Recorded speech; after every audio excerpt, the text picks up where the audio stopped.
There was a particular kind of silence that came after survival, the silence that hummed in your bones when you had finally reached safe ground. Talia stood in the middle of her new apartment, holding the brass keys in her trembling hand, staring at the slightly uneven wooden floorboards and the yellowing paint of the ceiling. It wasn't fancy. It didn't shine like the penthouses on magazine covers. But it was hers. She hadn't inherited this place. She hadn't stumbled into it through luck or marriage. No, Talia had earned it. Every square inch had been bought with sleepless nights, microwaved leftovers, and the same coat worn for 5 winters straight. She worked as a junior partner at Lorne & Beck, a management firm known for its brutal hours and sky-high turnover. But she stayed. She endured. She succeeded. Talia had always been the one who took the long road, the one who calculated risks and refused shortcuts. She was 31 now, and finally, she had her own roof, her own name on a deed, her own sanctuary. It felt like winning a quiet war no one had known she was fighting. The apartment had modest charm, tall windows, a creaky balcony door, and a kitchen that still had faded green tiles from the 90s. But she didn't mind. She scrubbed every surface, painted the walls herself, and hung framed quotes that had kept her sane through hard years. She planned a small housewarming party, not the loud kind filled with strangers and cheap beer, but an intimate gathering. Just close friends, her mentor from work, Callie, her 2 college best friends, Julian and Shay, and her co-worker Elijah, who brought wine and always remembered birthdays. Talia made snacks, lit vanilla candles, and played soft jazz in the background. Out of obligation, she sent an invitation to her mother, Yvonne, and her younger sister, Lila, though she didn't expect them to come. Lila was the kind of person people referred to as free-spirited, though Talia knew better.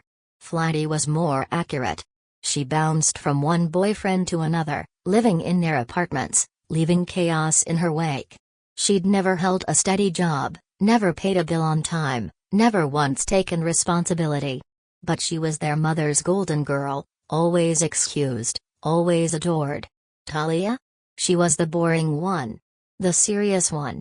The one who took care of things but was never the favorite. Predictably, her mother replied with, "I have errands that day, maybe next time." Lila didn't reply at all. Talia didn't let it ruin her evening. Her friends arrived one by one, their arms full of flowers, plants, and wine. They laughed, shared stories, and toasted to her achievement. Julian raised a glass and said, to Talia, "Proof that doing it the hard way still gets you there." She smiled through misty eyes. It felt like her first real celebration. 2 days later, on a sleepy Sunday afternoon, the doorbell rang.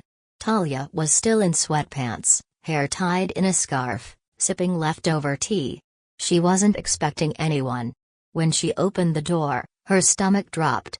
Yvonne and Lila. Her mother swept into the apartment as if she owned the place, her perfume clouding the air. She said, glancing around with that tone she used when judging hotel lobbies. Lila followed behind in oversized sunglasses, a handbag swinging off one shoulder like a weapon. "I see you finally bought something," Yvonne said, peering at the shelves. Talia blinked. "Nice to see you too." She offered tea, trying to stay civil. The mugs didn't match, but they were clean. As she poured, Yvonne criticized the kitchen layout, and Lila roamed the apartment like she was house hunting. Eventually, she settled on the couch and removed her sunglasses, revealing the familiar pout that meant she wanted something. "This is actually a nice setup, Talia," Lila said. "You did good." Talia narrowed her eyes. "Thanks," she said cautiously. Lila sighed, dragging a finger around the rim of her mug. "So, I broke up with Aaron. Can you believe he asked me to start paying rent? Like, seriously?" Talia's knuckles went white on the handle of her mug. "Anyway," Lila continued breezily, "I need a place to stay. Just for a few weeks. Until I find something stable." Talia set her cup down carefully. "Here? I just moved in. I need time to settle." Before she could finish, Yvonne cut in. "How can you be so selfish? Your sister is going through something. You have all this space.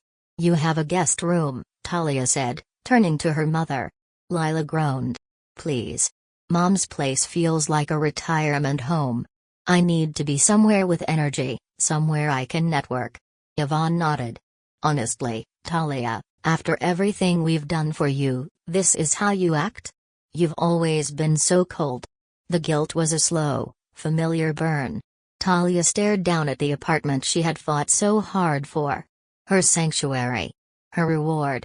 And here were the two women who had never lifted a finger to help, now asking for a piece of it. She exhaled. Fine, she said quietly. 4 months. That's it. Lila's mood changed instantly. Thank you, she cried, leaping to hug her. Talia didn't return the gesture. I mean it, she said firmly. You need to look for work, save money, and be gone in 4 months.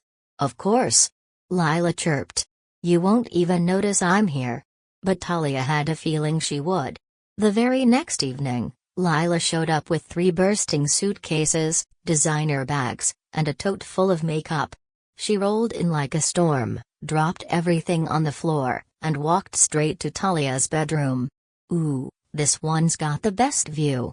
That's my room, Talia said sharply. You're in the guest room. Or you're going back to Mom's. Lila pouted. You don't have to be so territorial. Talia bit her tongue. She made pasta that night, simple, comforting, and tried to lay down ground rules. No loud music after 10. No guests without permission. No wasting utilities. And you clean up after yourself. Lila nodded, twirling spaghetti. I get it. I know I've been a mess in the past, but I want to do better. You'll see. For a moment, Talia believed her.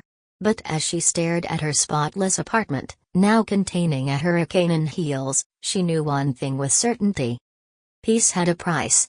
And Lila's rent was already overdue. The first week passed more smoothly than Talia expected.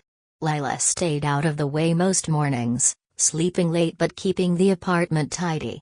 She even made dinner twice, once a quinoa salad with grilled veggies, and once a pasta dish that was surprisingly decent, though she used 3 times the necessary dishes and left the kitchen looking like a cooking show had exploded. Still, Talia told herself this was progress. One evening, after Talia came home from work and kicked off her heels, she found Lila on the couch watching a documentary. Lila looked up with a lazy grin. So, I had an interview today, she said, sounding almost proud. Really? That's great. Talia dropped her bag. Where?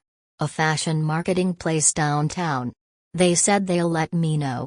Talia offered a small smile and settled beside her. For a moment, the warmth of possibility hovered between them. Maybe this wouldn't be so bad. Maybe her sister had turned a corner.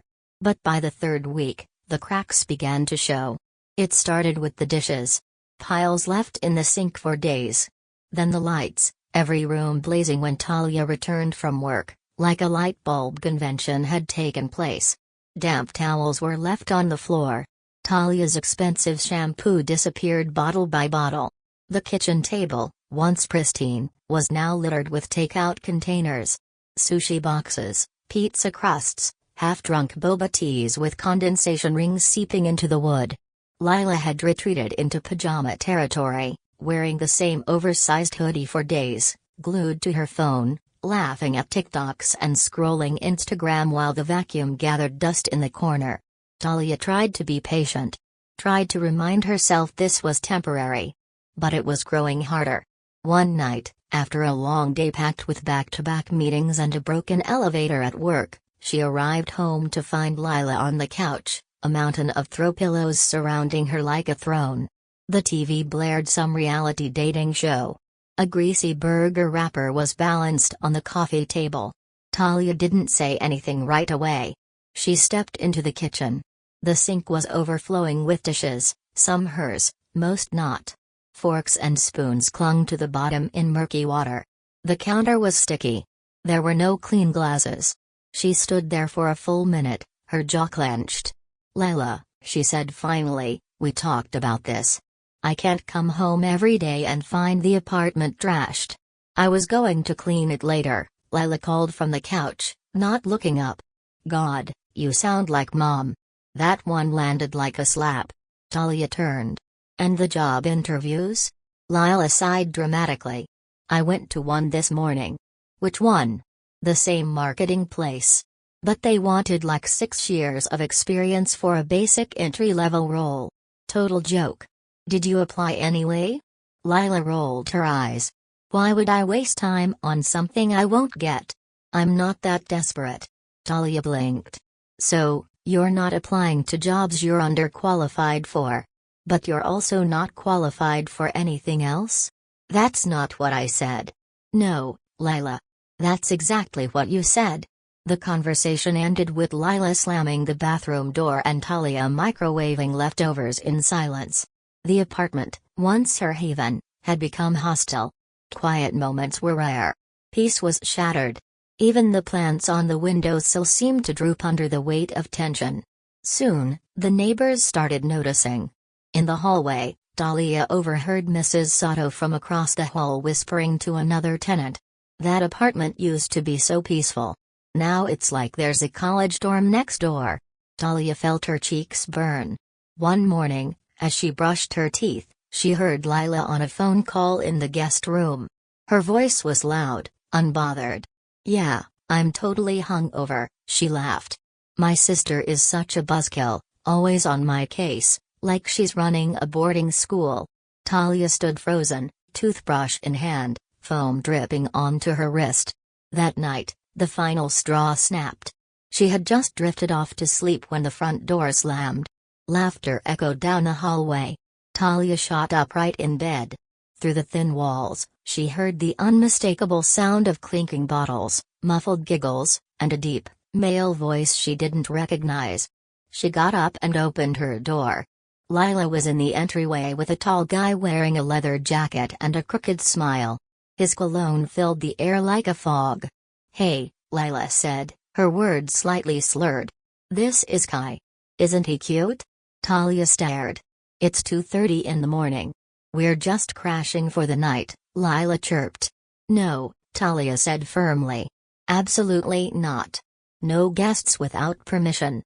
That was the rule. Oh my God, it's one night, Lila snapped. You live in this amazing place and you're acting like I'm asking for your kidney. You're so uptight. Kai just smirked and looked her over. That was it. Talia's voice shook. Get him out.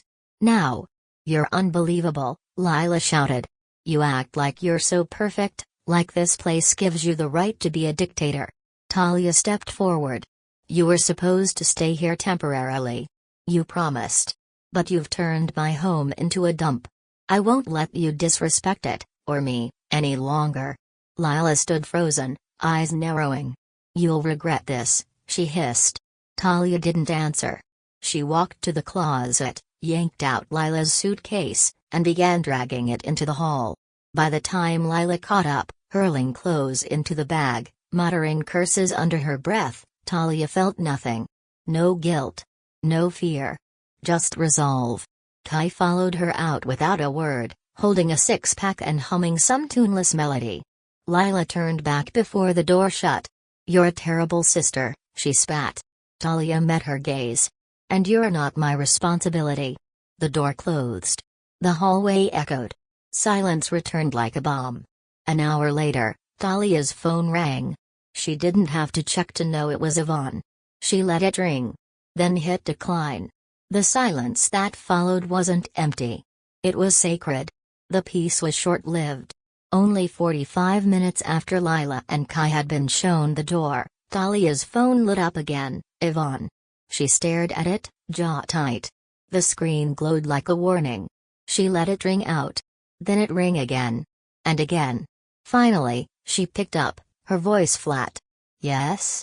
How dare you throw your sister out in the middle of the night? Yvonne's voice screeched through the receiver like a blade. Talia didn't flinch. She brought a stranger into my home. At 2 in the morning. After lying, breaking rules, and treating this place like a party lounge. I asked her to leave. She's your sister. Yvonne shrieked. You're supposed to take care of her. I did, Talia replied coldly. I gave her a home. I gave her rules. She broke all of them. Yvonne's voice sharpened. What kind of daughter are you? Talia hung up. Then, with shaking hands, she turned off her phone. The silence afterward was deafening and cleansing. In the days that followed, Talia scrubbed every surface of her apartment. Lila's room had turned into a health hazard: moldy coffee cups, lipstick smears on the mirror, takeout bags shoved behind the radiator. The smell of synthetic perfume lingered like a bad memory. It took 2 full days and 5 garbage bags to make the space livable again. She called a locksmith the following morning. The man arrived in a van with scuffed-up shoes and kind eyes. He didn't ask questions. Just nodded silently as he installed a new deadbolt and handed her the gleaming new keys. The metal was cold in her palm, but it felt like freedom. Talia stood in the doorway, keys in hand, and realized she wasn't just locking people out. She was sealing herself in a sanctuary. At last. Her birthday was around the corner. For the first time in years, she looked forward to it. No drama. No guilt. No performative texts from Yvonne or gaslighting phone calls disguised as affection. Just peace.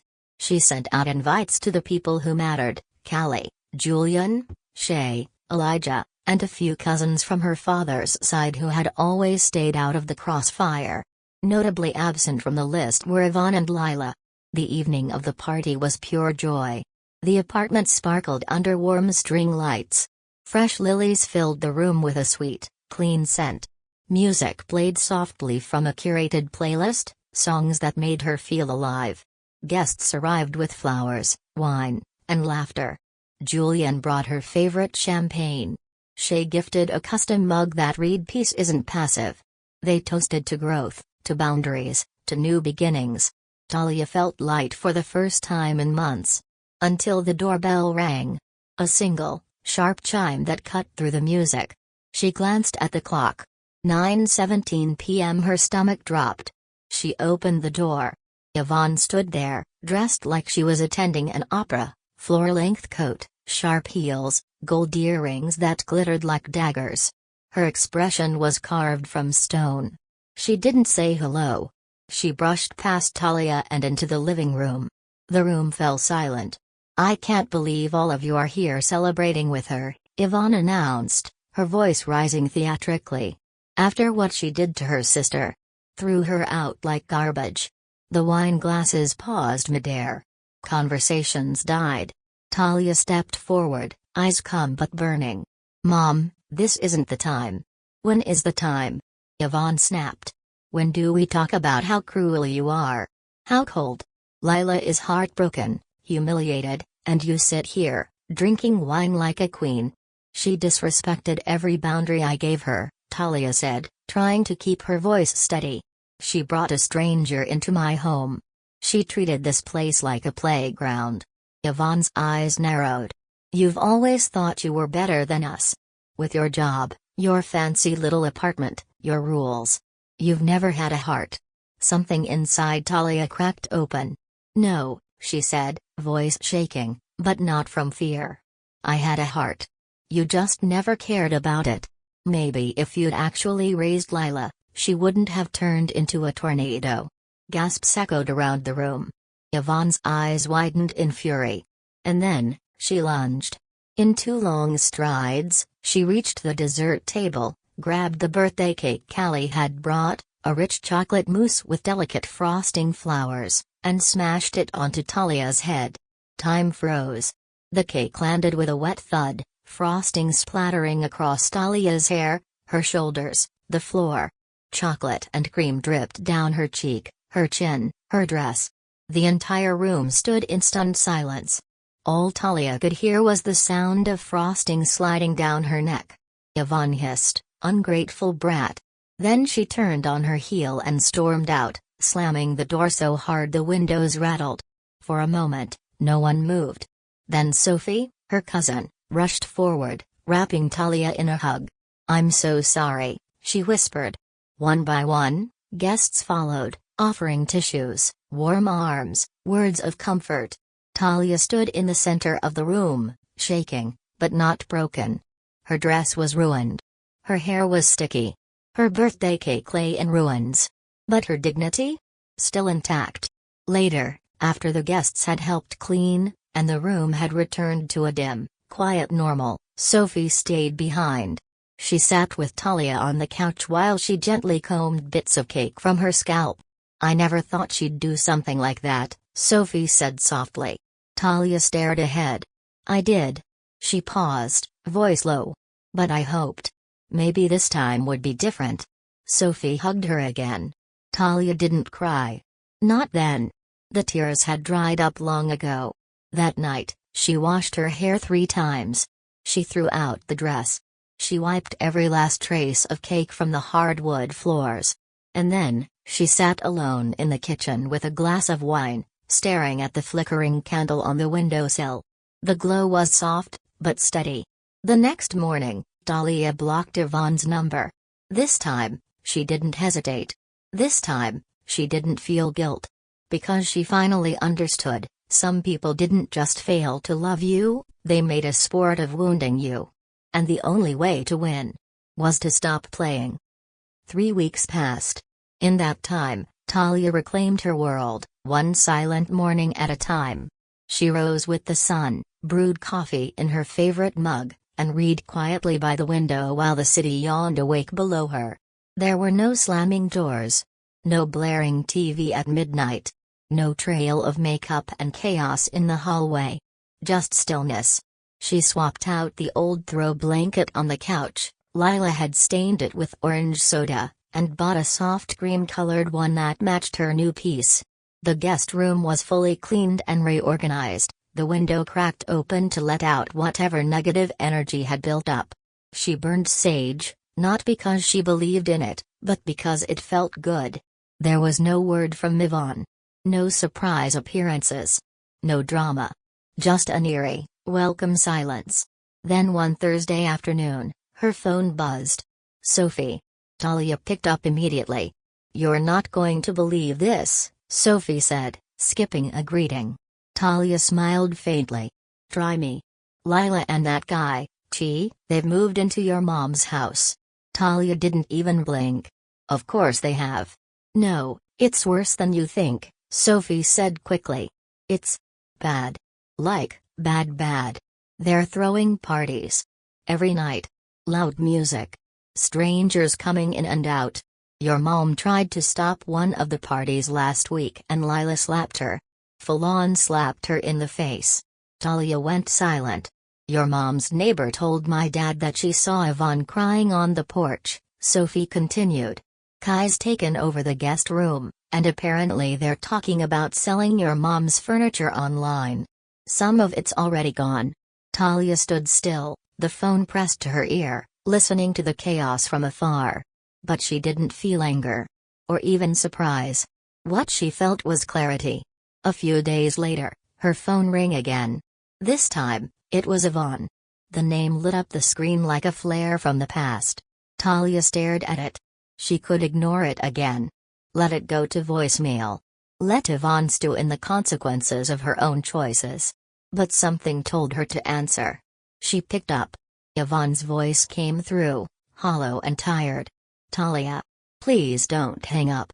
Talia said nothing. "I need you to listen," her mother pleaded, a tremor in her words. "I should have believed you. You were right about everything. Lila and Kai. They've taken over everything. I can't go into my own kitchen without being insulted. They have parties every night. Last night, Lila punched me in the arm when I told her to turn the music down. She called me worthless. Kai just sat there and laughed." She paused. "Today I found out they sold the living room set. My set. I didn't even know until I saw the post online. And now, they're talking about selling the house." Her voice cracked. "I don't know what to do anymore. I'm scared in my own home. Please. I need your help." Talia closed her eyes. The image flashed in her mind, her mother standing in the middle of her birthday party, screaming about betrayal, then smashing a cake into her face in front of everyone she loved. She remembered cleaning frosting from her collarbone. The humiliation. The sting. And the years before that, years of being told she was too cold, too serious, too ungrateful. While Lila was coddled, protected, allowed to run wild, forgiven again and again. Talia opened her eyes. "No," she said quietly. Yvonne stopped breathing for a moment. "Talia, please. I'm begging you." "You made your choice," Talia said. Her voice didn't rise. It didn't shake. "You picked Lila. You always have. You enabled her. You believed her lies. You ignored me. And now, you're living with the consequences." Silence. "I'm not your solution," Talia added. "You're on your own." Yvonne's voice broke. "But she's destroying everything." "She destroyed me, too. You just didn't care when it was my walls, my peace, my life she was ripping apart." And with that, Talia ended the call. Then she blocked the number. The screen went dark. And for the first time in years, she felt untouchable. There was no applause. No triumphant music. Just the soft hum of her refrigerator and the gentle creak of the apartment settling in the evening air. But to Talia, that silence was worth more than anything her mother had ever given her. She spent the following weekend revamping her space again, not because it needed it, but because it symbolized forward motion. She donated Lila's forgotten shoes. Replaced the old curtains. Bought herself a new plant. Rearranged her bookshelf. And then she started something she never thought she would, a blog. Just a simple little space online about home organization, solo living, financial independence, and personal boundaries. She didn't expect much from it. But slowly, people started reading. And then they started commenting. And then, sharing. Talia began receiving messages from women across the country, sisters, daughters, even mothers, who had also chosen to stop begging for love that had strings attached. Her pain, transmuted into words, had become a bridge. She was healing, and helping. Every now and then, Sophie would call with updates. "Your mom finally moved in with Aunt Estelle temporarily," she said once. Lila and Kai sold the house. The business venture they started? It collapsed in a month. Talia didn't ask for more. She didn't need to know. The chaos wasn't hers anymore. Mornings became sacred. There was no screech of chaos, no footsteps pounding down the hallway, no muffled arguments through paper-thin walls. Just light, soft, golden, and the faint rustle of trees swaying beyond the window. Talia would wake early, brew a fresh cup of dark roast, and curl up in her reading chair with her knees tucked under her. Sometimes she read novels. Sometimes she simply sat, doing nothing but breathing. Her apartment, once tainted with the noise of someone else's recklessness, had transformed into a space of quiet strength. It was hers. All of it. And not just the furniture or the polished wood floors, but the energy. The atmosphere. The intention. It no longer carried the echo of guilt or the shadow of apology. Every pillow, every scented candle, every corner of the room was rooted in autonomy. It wasn't perfect. There were still moments when her mind wandered to old wounds, when she saw sisters laughing in a cafe, or overheard a woman talking to her mother with affection and ease. A flicker of longing would stir deep inside her, unbidden. But those moments passed. She had come to accept that some relationships weren't broken, they were never built on love to begin with. They were constructed on manipulation, on hierarchy, on transactional affection. And she had been conditioned to chase what was never real. Now, she chased nothing. She simply lived. Her blog, Haven Within, began as a weekend distraction, just a few posts about budgeting, organizing small apartments, and maintaining emotional boundaries. But to her surprise, readers flooded in. Comments turned into messages. Shares turned into interviews. Eventually, a publishing agent reached out with interest in turning her story into a guidebook. "Women need to hear this," the agent had said. "You're giving them permission to stop sacrificing peace for obligation." Talia wasn't sure she was ready to tell the world everything, but she said yes. Not to be famous. Not to be seen. but because she remembered the countless nights she had searched for validation online, and found none. If she could be that for someone else, just once, it would be worth it. Meanwhile, her circle remained beautifully small. Julian, Shay, Callie, Sophie, each one a thread in the tapestry she was now weaving with intention. They came over for lazy Sunday brunches and impromptu movie nights. They laughed loudly, helped fold laundry without being asked, left handwritten notes on her fridge. They didn't drain her. They didn't manipulate. They simply loved. One Friday evening, as they all sat on her tiny balcony eating takeout and sipping wine, Julian looked around at the string lights and the potted rosemary plant beside Talia's chair. "This place," he said, "feels like a poem." Talia laughed, warm from the wine and the company. "That's the nicest thing anyone's ever said about my balcony." "No," Shay chimed in. "He's right. It's got your vibe. All of it. Calm. Honest. Grounded. You walk in here and just breathe." And it was true. There was no pretense in the apartment anymore. It didn't strive to impress. It simply existed as a reflection of her inner world. Peaceful. Anchored. Uncompromising. One night, Talia found herself rereading an old journal, pages she had scribbled when Lila had first moved in. The handwriting was erratic, the words panicked. She had written phrases like "maybe I'm too rigid," and "should I have just said yes to the party?" She read them now with compassion, not shame. That version of herself, scared of rejection, conditioned to appease, desperate to be loved, had tried her best. But now, she knew better. You cannot water someone else's chaos with your calm and expect them to change. You cannot set yourself on fire to keep someone warm and then wonder why you're always burning. Talia had learned this the hard way. But now, she was free. Months passed. Her blog readership soared. She was invited to speak at a wellness retreat and later asked to contribute to a women's empowerment anthology. Every opportunity that came her way was a reminder: peace didn't mean small. It didn't mean invisible. It meant sovereign. One sunny afternoon in late spring, Talia walked through a local market with Sophie. They laughed over the price of artisan honey and stopped to sample fresh peaches. At one booth, Talia picked up a small wooden sign with engraved lettering. It read, "Your boundaries are not cruelty. They are clarity." She bought it. That evening, she hung it near the entryway of her apartment, right above where Lila's suitcase had once sat. It felt like closing a circle. Later that night, as she stood in her kitchen cleaning up from dinner, her phone buzzed with a message from a reader. "Hi Talia. I just wanted to say thank you. Your story helped me leave a toxic family situation I'd been stuck in for years. I finally found my own place. It's small, but it's mine. I feel safe. For the first time ever, I feel like I belong somewhere. I owe that to you. Thank you for showing me that walking away isn't giving up. It's choosing yourself." Talia's eyes welled, but she smiled.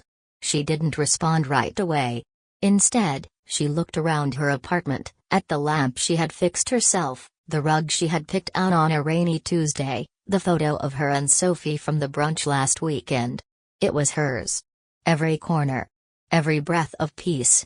Then she wrote back, "You don't owe me anything. You chose yourself. That's the most courageous thing anyone can do." She hit send. Closed her laptop. And for the first time in her life, Talia turned off the lights, crawled into bed, and drifted to sleep without a single knot in her chest. She wasn't waiting to be heard anymore. She wasn't shrinking to be accepted. She had stopped begging for scraps of love. Because now, she had built the feast. And she was finally, gloriously, full.